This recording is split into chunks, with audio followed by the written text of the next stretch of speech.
by the power of Grayskull.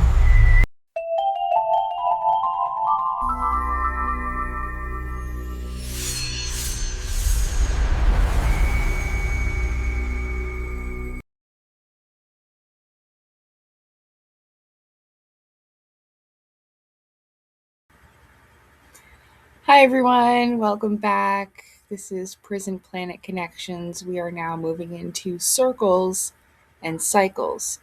As you can see, we have some circles and cycles going on here, which I talked about earlier in this presentation. I believe this will probably end up being 2 or 3 episodes long, which I didn't expect. It's actually 2:54 a.m. April 29th, 2026, 2:55 now. Almost 3 in the morning. So yeah, when you wonder what I'm doing at 3 o'clock in the morning, sometimes this. But after this, I'm going to have a lovely sleep. So let's just get into it. Welcome back. Thank you for being here with me. Thank you for all your support. Thank you for liking and subscribing and commenting on my content. It really does help. I hope that you are finding these videos interesting. I had someone tell me that they found this type of content boring. Well, unfortunately, if you find it boring,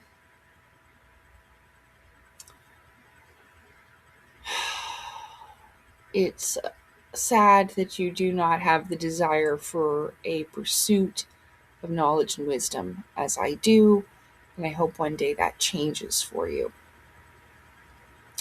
But for those of you who don't find this boring, we are going to start off with the esoteric symbolism of the theosophical symbol that I started to talk about in Pineal Gland Connections 5. Now, I saw this symbol and it spoke to me subconsciously. I recognized a lot of the symbols, even within myself, like that isn't a swastika. It has a different name. Even though they call it that here, it has a different name. This and that symbol goes back way back to ancient times, like we covered in my Ancient Civilization Antediluvian series.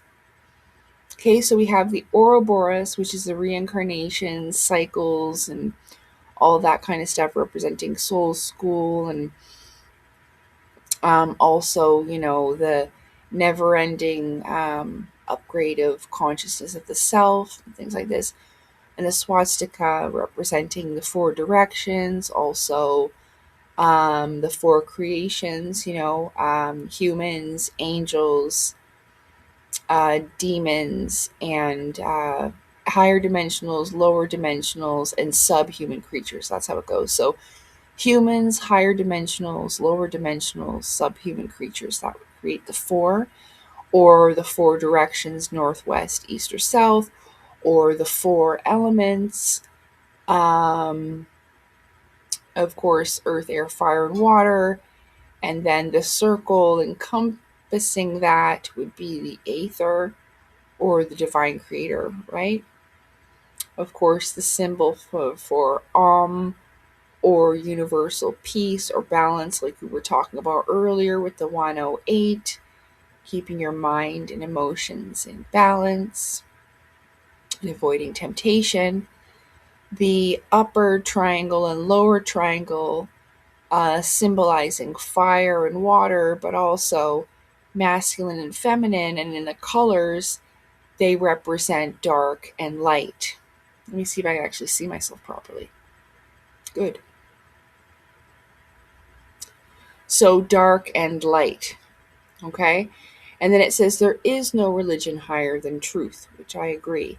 Oh, the Ankh in the middle, it symbolizes you as a person, right? But also the union of masculine and feminine aspects. The 2 triangles intertwined also indicate that as well. There is a lot of unity within this symbol. Okay? And completion. Of course, the circle represents completion of a cycle, right? So the alpha and the omega, the beginning and the end, masculine and feminine, it also is seen as a symbol of eternal life or immortality. Like I was saying, your conscious never dies, it just transfers into another state of being. So it says there is much illuminating esoteric symbolism contained in what has become known as the Theosophical logo or Theosophical seal, the emblem used by all different branches of the modern Theosophical movement. In fact, I didn't know much about that, of course, when I first seen it, right? It just really spoke to me. So, in fact, it could even justifiably be said that the whole mystery and meaning of life and the universe is contained and expressed within that perfect amalgamation of archaic symbols. I agree. There are 6 distinct aspects of this logo or seal. They are the serpent formed into a circle and swallowing its own tail, also known as the Ouroboros. The double triangle with the white pointing upwards as higher dimensionals and the black pointing downwards, lower dimensionals, which is in effect the 6-pointed star, also known as the seal of Solomon and the Star of David.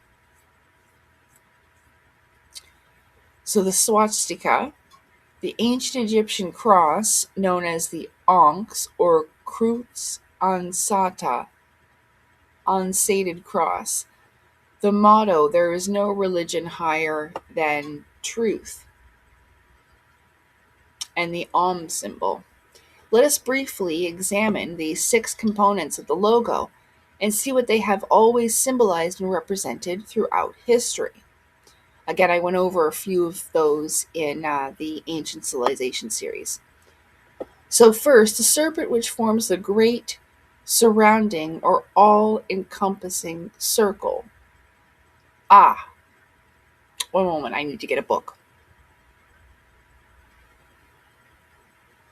Okay, so as you can see here, there's very much the symbolism of circles, and the Ouroboros is right here.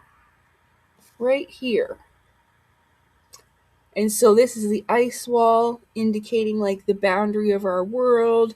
Mount Meru again is you. There's a lot of symbolism. Higher dimensions, lower dimensions, you see? So again, this is a circle concept. This is symbolic. This is the world tree. Primordial ice and fire. See, we're just seeing the kind of similar symbols in different pictures. Again, we're in a giant circle, like a sphere, celestial sphere. And the eagle is at the top there because the eagle flies the highest, like the most high. It has a little symbol for the eye on it, right? Because it sees the bigger picture, flies the highest in the sky. Yeah. So we're also seeing it there, and again, it's the same, pretty much the same symbol, interpreted a different way. Okay. So the all-encompassing circle, that's kind of what keeps us in. That would be the snake, would be the symbol of reincarnation, right?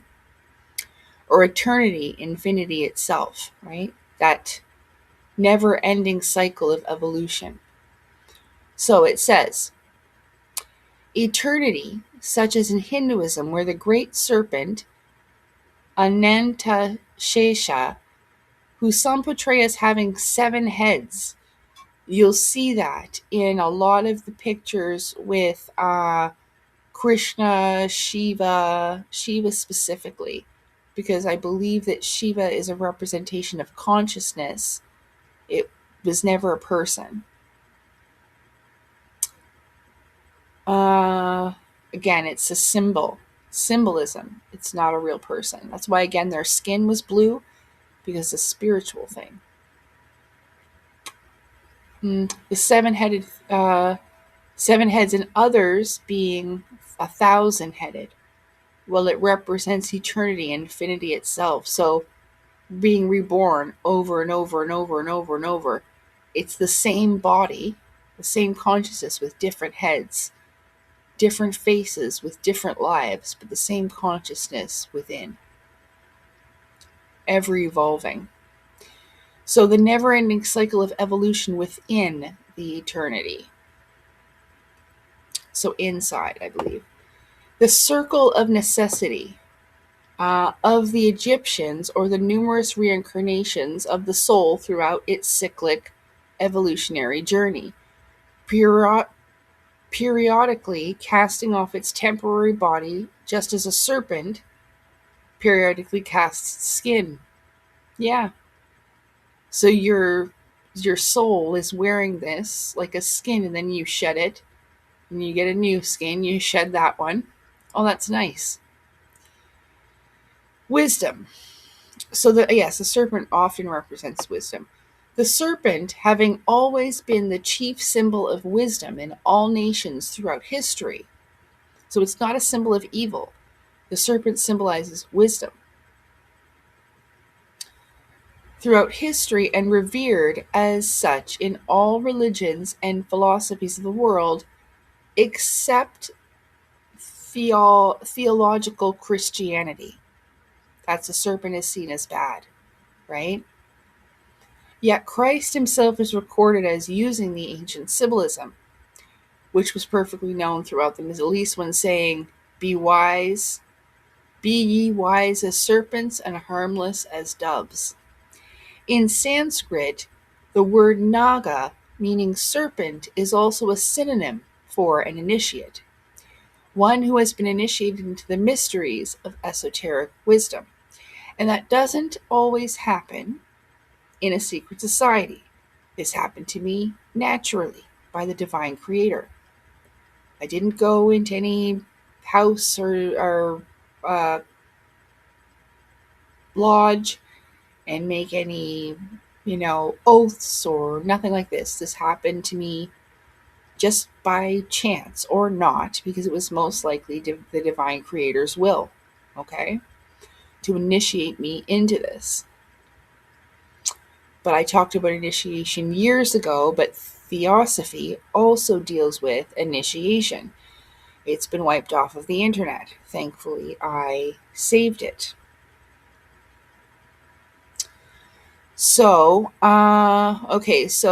yes, Naga is a term for initiate, one who has been initiated into the mysteries of esoteric wisdom. The circle is also an ancient symbol of perfection or completion. Okay. Second, the two interlaced triangles. This symbol is known to many in the West as the Seal of Solomon, having acquired this name because it commonly, supposed that Solomon had used the symbol when dealing with spirits or genies, jinn, who did his bidding. Jinn are beings of the unseen realm. So literally, it can be a fairy or a leprechaun or anything like that. Anything of the unseen realm like that. It doesn't mean that it's necessarily an evil entity. Yeah, just so you know that. So again, we went to the eightfold. Look, there's the sevenfold constitution. Okay, let me see here. Genies who did his bidding. That's jinn. Its real origin is Indian, and to many Hindus, it is the sign of Vishnu. It is also known as the hexagram, the Star of David, and the six-pointed star. It forms the basis of the Sri chakra, also known as Sri Yanta. In Hindu mysticism, it symbolizes and represents the sevenfold constitution of man and all things, the seven principles of the microorganism and the macroorganism. the latter sometimes being referred to as the 7 planes or 7 dimensions. If you look carefully, you will see that it is actually 6 small triangles surrounding. Okay, we're going to get to that. 6 small triangles surrounding and emanating from a central space. I see. 1, 2, 3, 4, 5, 6. Like the 6 worlds of Samsara. Ah. Ah.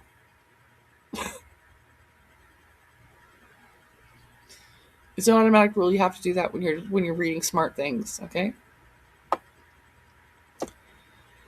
Surrounded and emanating from central space. The 7th principle. The 7th touches all things from 6 sides by means of the 6 triangles or principles. All the 6 points touch the side of the serpent, the great encircling wheel of cyclic evolution. Wow. Theosophy teaches that the human being is comprised of 7 principles or 7 parts, namely the divine part, Atman, the spiritual part, Buddhi, the intellectual part, Manas, and the passional part, Kama, the vital part, Prana. That's your vital life force. Prana, chi, energy, life force. The astral part, astral, linga, sharira. And the physical part, stahulu, sharira. Sorry, everybody. The Atman is our higher self and the one eternal divine principle. But it puts forth from itself 6 lesser principles for purposes of manifestation and evolution. It is the source, the seed, and the synthesis of the 6. The conjunction of spirit and matter, Purusha and Prakriti in Sanskrit, is the manifested universe of spirit and matter as well. Yeah. The upper triangle is the white, representing spirit, and the lower is the dark, representing matter, okay, or spirit and matter. Yeah, okay, yeah. Light, dark, masculine, feminine, lower, higher, and physical and spiritual matter, seen and unseen. The double triangle in this form is a symbol of white magic, showing the supremacy of spirit over matter. But if the black triangle were to be pointing upwards and the white downwards, it would be a symbol of black magic. Okay, so on a regular star, if you have the top point pointing up, that's good. If it's pointing down, that's bad. All the great opposites and dualities, which are required for the existence of the manifest universe, are represented in these 2 triangles connected together. Yeah.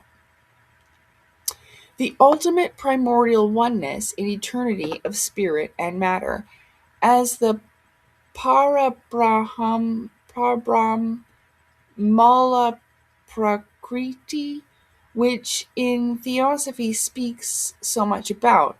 The master K.H. has said the double triangle viewed by the Jewish Kabbalist as Solomon's seal. Jewish Kabbalists, see, I told you they wrote the freaking Bible. Solomon's seal is, as many of you doubtless know, the Sri Antara of the archaic Aryan temple, the mystery of mysteries, a geometrical synthesis of the whole occult doctrine. Man, the greatest of the mysteries. I just heard that in my head. The two interlaced triangles are the Budhangams of creation. They contain the squaring of the circle. Oh, like the square and circle in the initiates of the flame. Spirit and matter, life and death. Okay, hold on. Where was I? Right. The philosophical stone, the great problems of life and death, and the mystery of evil. The chela, who can explain the sign from every one of its aspects, is virtually an adept. In all old Sanskrit works, Vedic and Tantric, but not, it's spelled with a K, you find the number 6 mentioned more often than 7. Yeah, because 3 and 3, it's a balanced number. This last figure, the central point being implied, for it is the germ of the 6 in their matrix. I wonder if that's why they said I was 1 of 7. I don't know. Okay, the third, the swastika. As rightly said by H.P. Blavatsky, the swastika, or savastika, yeah, that's the word, is the most sacred and mystic symbol in India. It is a pure spiritual symbol which can be found on the historical remains and records of almost every nation, originating initially in India, the ancient mother of our modern civilization. It is also an important and much cherished symbol of the early Christians, who called it the crux dissimulata,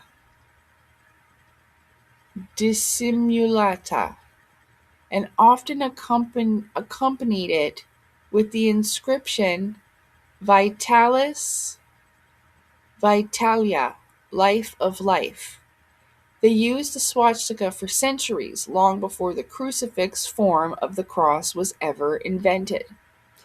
It must be repeatedly emphasized that the swastika was never thought of in any way by anyone as being an evil or dark symbol until Hitler misappropriated it as the symbol of Nazism.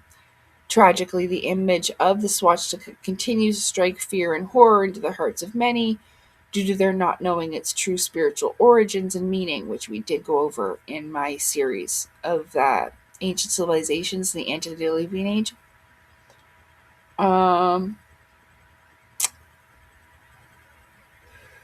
Despite its modern negative connotations, Hindus, Jains, and Buddhists all over the world retain their right to the use of the swastika as a spiritual symbol. Hitler also misappropriated and misinterpreted the word Aryan, using it to mean a so-called perfect race of blonde-haired, blue-eyed, fair-skinned people, whereas in its actual and historical sense, which is in a sense in which the terms is used in Theosophy, the word Aryan means Indian. Ancient Indian was called Aryavarta, and the Aryans were the inhabitants of the land. The swastika symbolizes and represents auspiciousness, since the true and literal meaning of the Sanskrit word swastika is all is well. Oh, okay, so it's like a balance. Like I said, the 4 directions, 4 elements, all those things in balance together, right? The continual motion and revolution of the invisible forces of the universe and the cycles of time, represented by the 4 arms of the cross being bent at the angles. Again, cycles of time.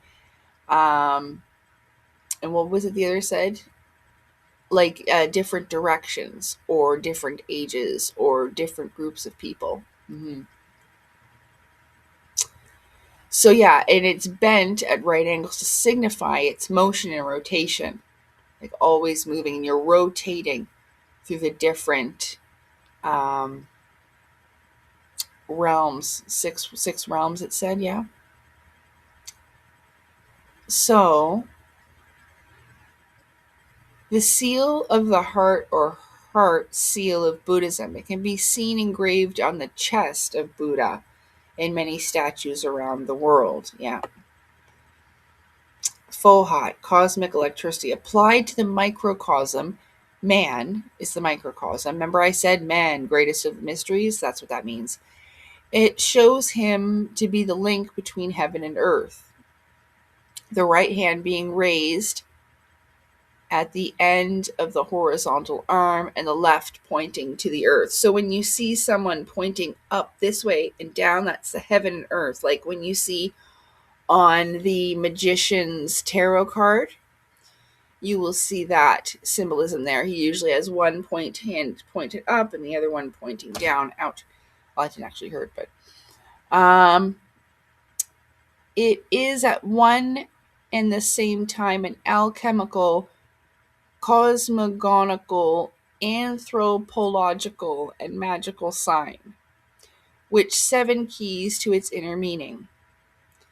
It is not too much to say that the compound symbolism of this universal and most suggestive of signs contains the key to the 7 great mysteries of cosmos. That's from Xenosaga. So cosmos and cosmos are 2 different things. I went over that in my my Xenosaga presentation. It is the alpha and omega of universal creative force, evolving from pure spirit and ending in gross matter. It is also the key to the cycle of science, divine and human, and he who comprehends its full meaning is forever liberated from the toils of Mahamaya, the great illusion and deceiver. So ancient is the symbol and so sacred that there is hardly an excavation made on the sites of old cities without it being found. That comes from The Secret Doctrine, Volume 2, page 199. I don't know what that means. Is there another volume of it? Maybe.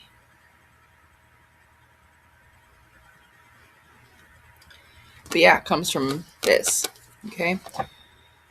So the 4th is the Ankh. This symbolizes and represents life. Since in Egyptian hieroglyphs, this symbol literally means life, some people interpret it actually being the key of life. Yeah.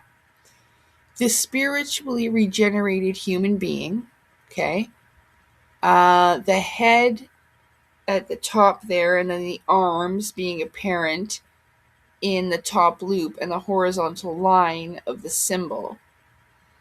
In the Theosophical logo, this appears in the very center of the double triangle, or the 6 points of the star, the meaning of which we have already explored above. The planetary sign of Venus is also that, with like a circle and then a cross like this.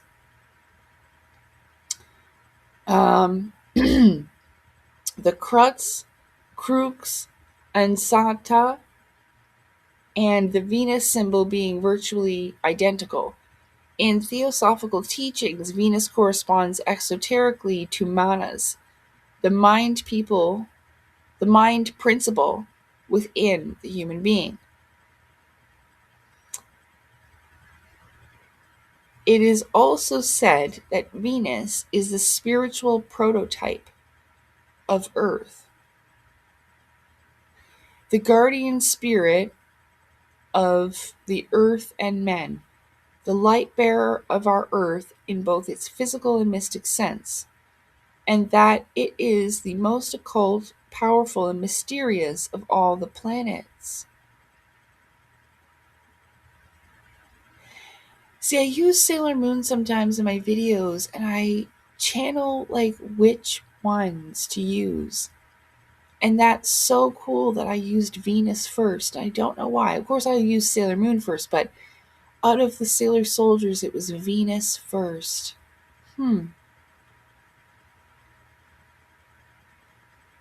Interesting. So, and that it is the most occult, hidden, powerful, and mysterious of all the planets. The one whose influence upon and relation to the earth is most prominent. This has to remain largely a mystery, but it is explained and hinted to some extent in the secret doctrine. Fifth and sixth, the motto and the Originally, the Theosophical seal didn't include the motto or the symbol. They were added after H.P. Blavatsky relocated to India in 1879. The motto is a translation in English of the family motto of the Maharajas of Binaret,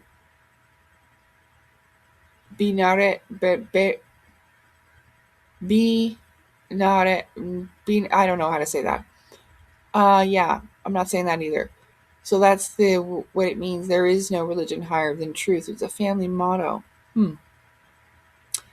Since Theosophy states that spiritual truth is universal, it asserts that it transcends and predates all man-made religions. Religions have a part to play, but no religion contains the whole truth, yeah. Although all of them contain some of it, I agree. However distorted and garbled it may have become under their representation.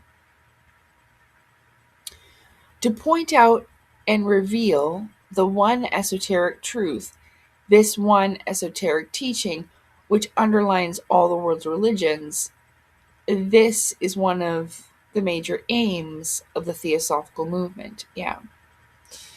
Thus, the motto was adopted as being truly fitting and illustrative. Which represents, sometimes written as AUM, not OM, is both a visual symbol and a sacred sound or mantra.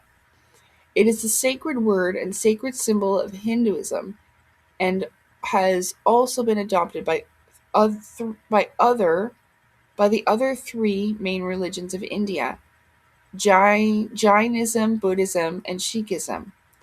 The Hindu scriptures teach that Om is the symbol of Brahman. Brahman, synonymous with the Parabrahman and I don't know, is a term for the supreme self, the infinite, the absolute, the divine allness, the ultimate reality. Brahma is all and in all. There is nothing without Brahman. The Upanishads declare that Brahman is one without a second, and that it is not a being, but the divine principle of existence. It is the one life, the supreme, pure, divine consciousness. H.P. Blavatsky writes in The Key to Theosophy that the Parabrahm of the Vedatins is the deity we accept and believe in. I don't know what that is. It is therefore only right that the symbol should be placed right at the very top. Do you mean like the divine creator? Is that what they're talking about? I think so. Divine principle of existence. Yeah, sounds like it. It is therefore only right that the symbol should be placed right at the very top of the logo of the Theosophical movement. Divine is all there is. Everything comes from that. Yes, the divine creator, that's what it is, yeah. Exists in that and is reabsorbed into that in the end. Yes. Okay. Like source.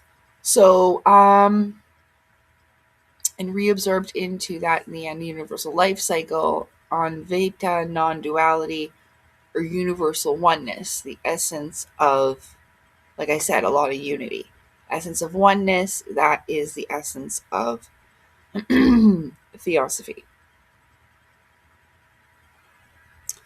So yeah, designed the Theosophical logo as made in 1970s by the Santa Barbara Lodge of the United Lodge of Theosophists. Okay? Nice. Okay. So with that one is already 34 minutes. Goodness gracious. So we're just going to move over to this one. Lesson 2, the esoteric circle. What are the 3 circles? Okay. And again, there's that word, inner circle. And maybe that's what she meant by the esoteric. Remember I said Britney Spears said that inner circle, or, oh no, she said upper. I wrote it down somewhere and I copied and pasted it in my videos. I just read it not long ago, so that's why it's in my mind. So the exoteric is the outer circle, right? Mesoteric is the middle circle. And the esoteric is the inner circle. So yeah, exoteric I read and esoteric we read previously in episodes past. These circles or paths that we choose to venture on during our lifetimes are dependent on what is known as the center of gravity. Our center of gravity is determined by the aspect within us that we choose to function from. When we speak about the human being as a unit, we come to discover that we are not unified within our internal constitution, but are made up of a mixture of divine and non-divine elements.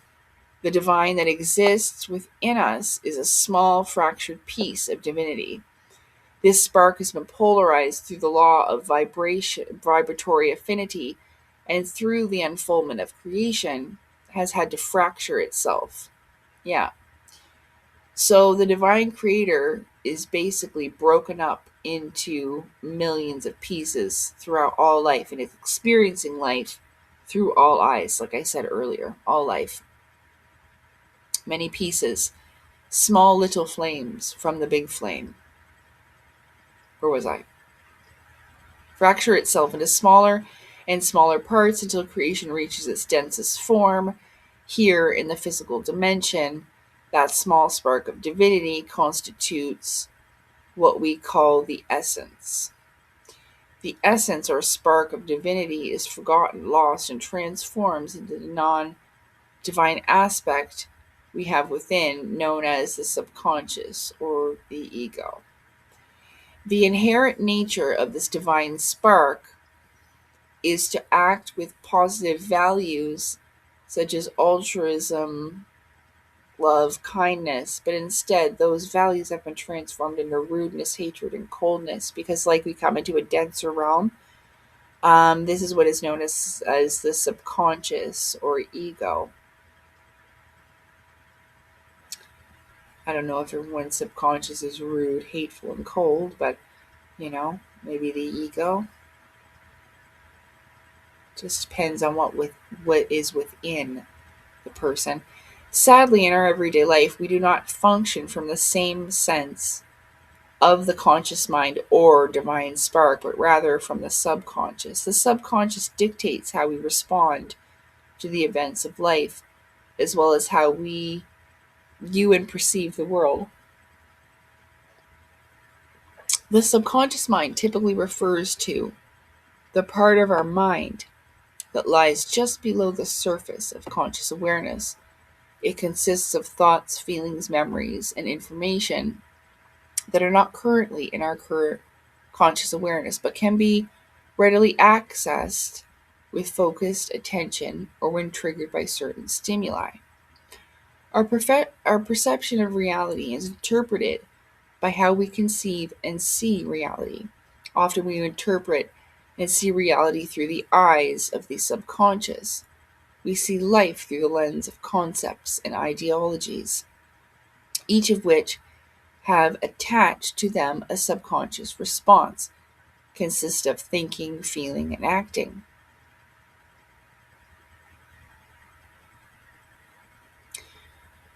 We find that when we engage and interact with someone, it follows a pattern, and we ourselves have pre-established. That we ourselves have pre-established. This pattern typically looks like this: impression, five senses, concept, memory, past experience, and association. The subconscious, in association with our own neurological pathways, forms connections within our synapses that then lead to mechanical behavior. We do not perceive impressions or events. Gosh, I'm getting tired. Of life consciously, and therefore we do not treat them as a distinct, isolated event.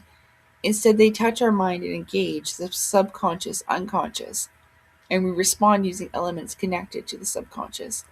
Not only do we respond mechanically to events within life, but the subconscious conditions our perception of reality. So, the esoteric circle, or outer circle, represents the first path that our essence attempts in order to find a sense of union once again.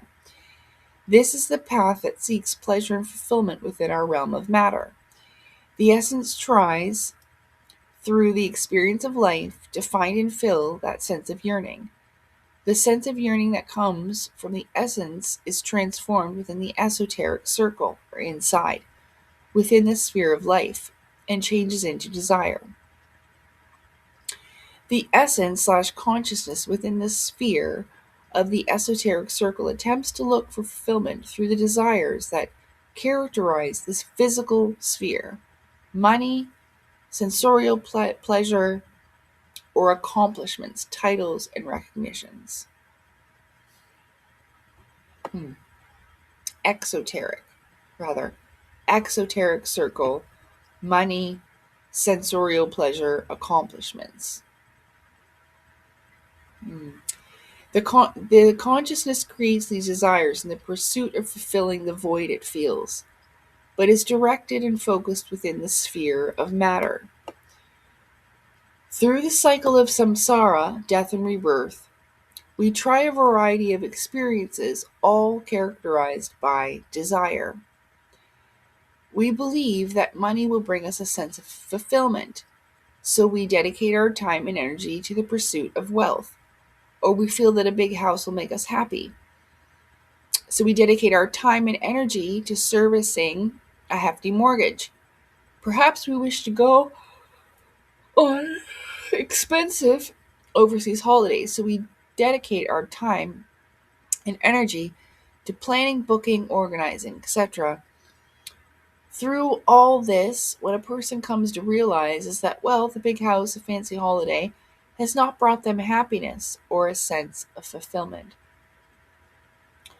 Once the desire is realized and the person is left unfulfilled, the experience may produce a realization within the divine spark itself, a realization that will set the divine spark on a journey to find a different way of doing things. This realization comes to the essence in a form of consciousness or conscious comprehension. It is like when a child places their hand on a flame and burns their finger. That child learns through experience not to repeat that action because it will result in pain. That realization made by the essence travels from lifetime to lifetime and has the capacity to inform the essence or soul about what experience to look for, what experiences to look for, and what experiences to avoid in the following existence. Like they say, the subconscious always knows. So every experience that is encountered on the path of the exoteric circle has a role to play in moving the soul to find a different path. How much longer is this?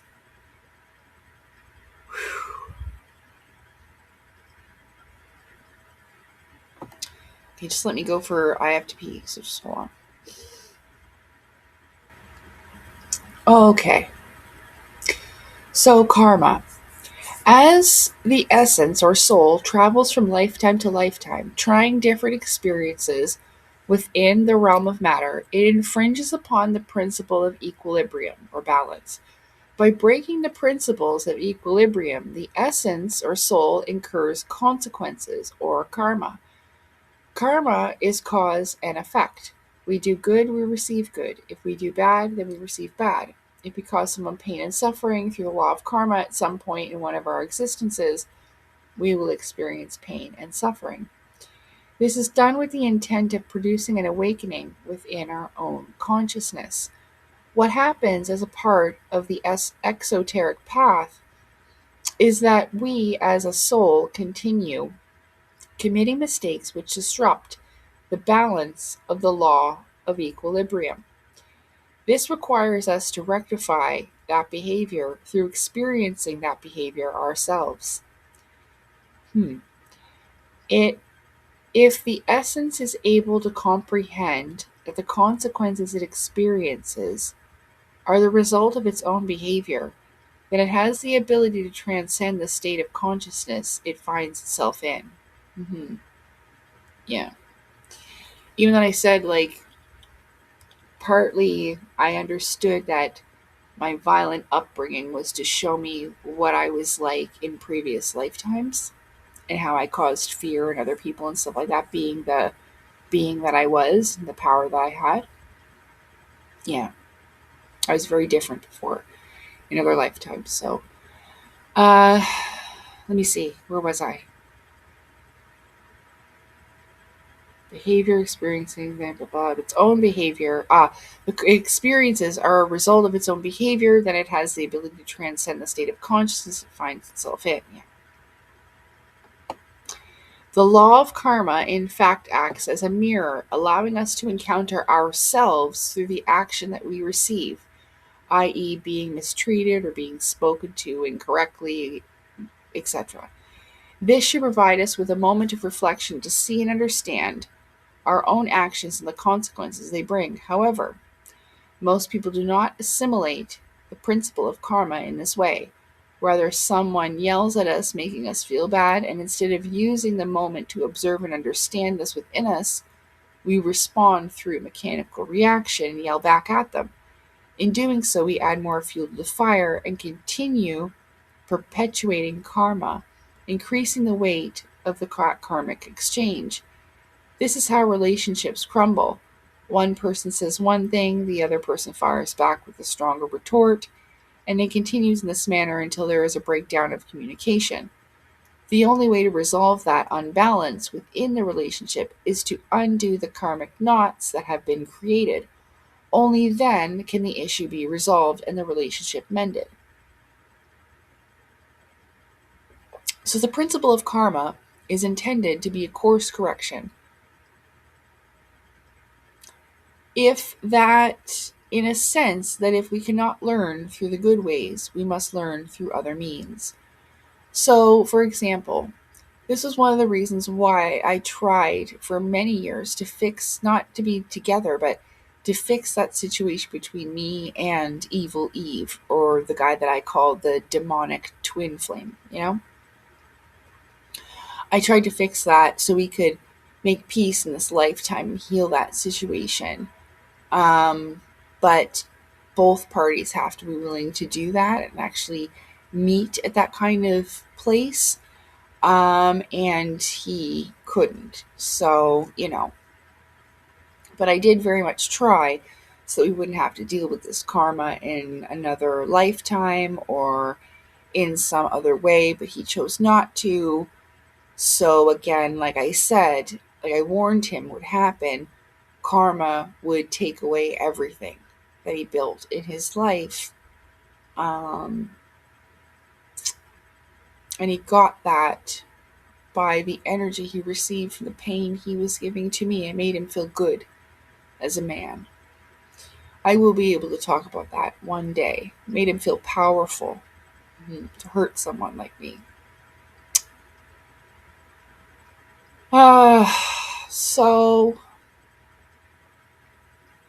Right. So it's a course correction in a sense that if we cannot learn through the good ways, we must learn through other means, like pain and suffering.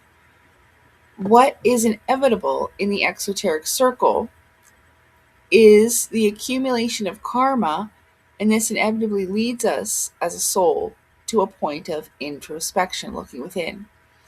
So the last part is changing our reality. And so the pain and suffering has a purpose, providing the consciousness with an opportunity to move out of the exoteric circle and start to turn its direction from the external into the internal. If we are functioning from the perspective of mechanicity, which comes from a state of being unconscious, then the consequences of our actions will generate unconscious results. These unconscious results feature an element of karma, keeping us trapped within a cycle of pain and suffering.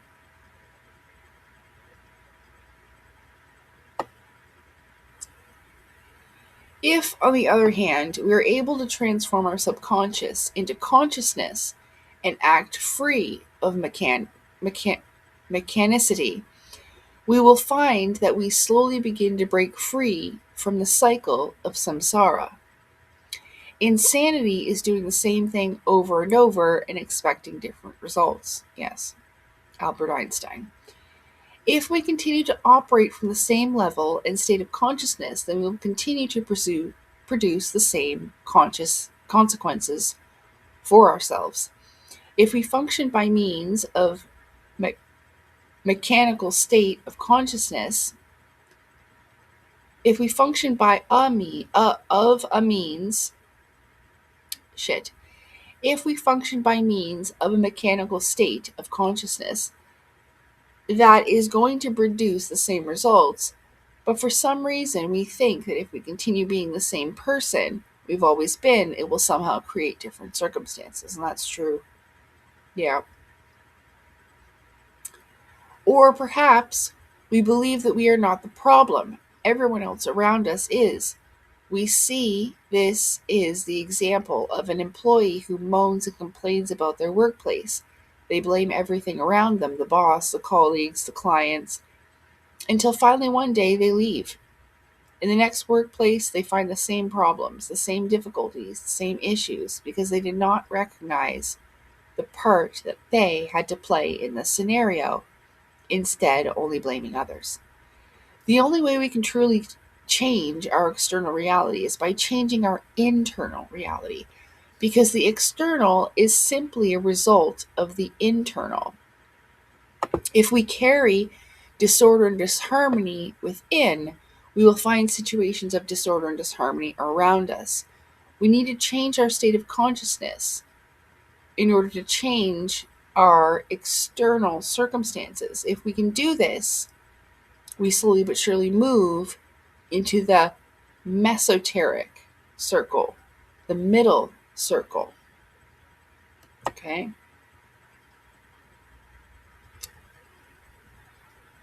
So, I believe we will stop there for today, and we will continue reading about the circles, all three, and then I will move on to the exoteric meaning of the circle. This one here, it says mastermind content, okay? Hang on, can you see this? Okay, this is what we'll be heading into. I want to show you something. The moment that I saw these three purple triangles, okay, remember how I said about something adding up to 9? So each triangle there has 3 points. 1, 2, 3, 4, 5, 6, 7, 8, 9. Okay? Each point of the triangle. Now there's 3 of them. So that's 33 right there. 3, 3. It should be 3, 3, 3.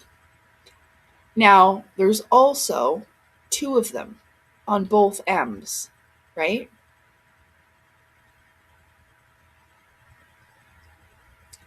So it's 1, 2, 3, 4, 5, 6, right?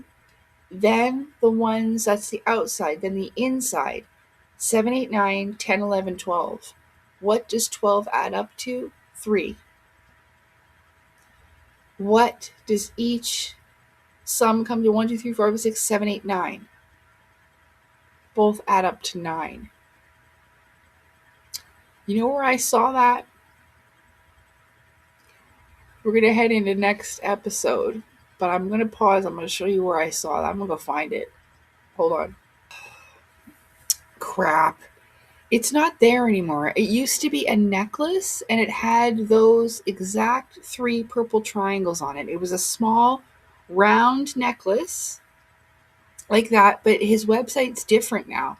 I saw it a while ago, but he had a necklace and it kind of reminds me of this picture here of the ancestral lands. But it had those 3 purple circles, or not, those 3 triangles that I was just explaining to you, and they were purple.